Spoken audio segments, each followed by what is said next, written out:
the first thing that we need to put at the top is the picture. Okay. So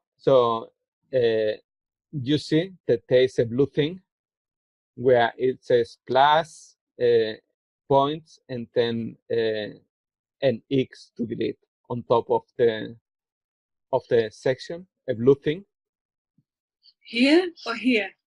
No, just in the top. When you go to the right, you see at the top. Yeah, so you don't do that. You're going to delete the whole thing. So edit this. No, you don't need to edit, because this is the section where you have all the things. So you just add the section right there, and the section goes on top of that. Okay. So you have a new section that you start from scratch, and what you're going to do is go to the left where it says Edit Text Editor on top, and then just click on the little squares 3x3 on the right. Yeah, perfect.